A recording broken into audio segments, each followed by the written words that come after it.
Elkin Bagot. Timnas U23 resmi bertolak ke Dubai untuk menjalani pemusatan latihan hingga 11 April mendatang. Kabar baiknya, pasukan Sinteyong resmi mendapatkan satu amunisi tambahan usai Nathan Choaon diberi izin klubnya buat bergabung. Tentu saja ini akan membuat pertahanan timnas jadi lebih baik, mengingat lawan yang dihadapi di grup A ini cukup sulit. Akan tetapi bila semua pemain abroad yang dipanggil ini pada akhirnya bisa dimainkan semua, ya peluang Indonesia untuk bisa lolos dari fase grup cukup terbuka. Apalagi banyak pemain timnas U23 yang udah berpengalaman mentas di level senior. Sehingga sedikit banyak dari sisi mental, tim ini udah nggak kagok main di panggung Asia meskipun statusnya adalah tim debutan. Nah, setelah pelatih Qatar dan Australia sempat dibuat terkejut dengan daftar skuad timnas Indonesia, kini giliran pelatih Yordania U23, Abdullah Abu Zema, yang merasakan hal kurang lebih sama, di mana ia merasa dengan skuad timnas Indonesia yang banyak diisi pemain berpengalaman plus para pemain yang main di luar negeri, menjadikan Indonesia tim yang tidak layak disebut underdog. Bahkan bisa jadi Indonesia akan bermain layaknya bom waktu yang siap dan menghancurkan di saat yang tak disangka-sangka. Tapi sayang sekali guys, di sini sayang sekali kenapa? Elkin Bagot tidak dapat membantu skuad U23 ini. Dikabarkan dia masih cedera.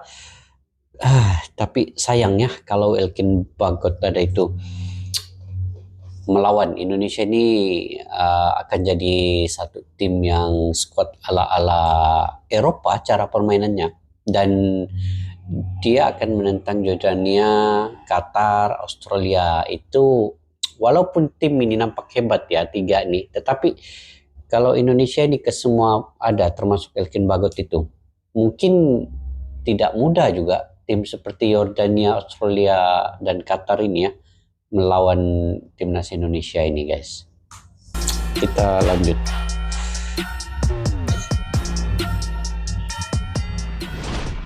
Peluang timnas Indonesia untuk bisa lolos dari fase grup Piala Asia U23 tentu saja kini makin terbuka. Setelah sebelumnya publik dibuat was-was lantaran timnas kabarnya nggak akan bisa bermain dengan komposisi terbaik, kini setelah melalui beragam perundingan dan sedikit lobi-lobi, akhirnya timnas bisa dikatakan siap tempur. Apalagi 6 pemain yang main di luar negeri juga dikabarkan telah diizinkan klubnya buat main untuk Indonesia di ajang ini.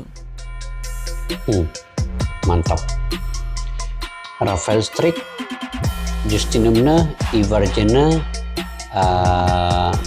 Marcelino Ferdinand, arahan pertama. Sebagaimana kita tahu kalau keberadaan para pemain abroad bagaimanapun sangat-sangat penting buat mengangkat tim ini. Selain itu, para pemain yang main di Liga 1 juga mereka-mereka yang juga udah paham dengan gaya bermain Coach Shin. Terlebih, sebagian besar dari tim ini diisi oleh pemain yang telah berpengalaman mentas di timnas senior. Sehingga secara mental, Indonesia pastinya nggak akan merasa kikuk buat bersaing mendapatkan satu tempat di fase gugur.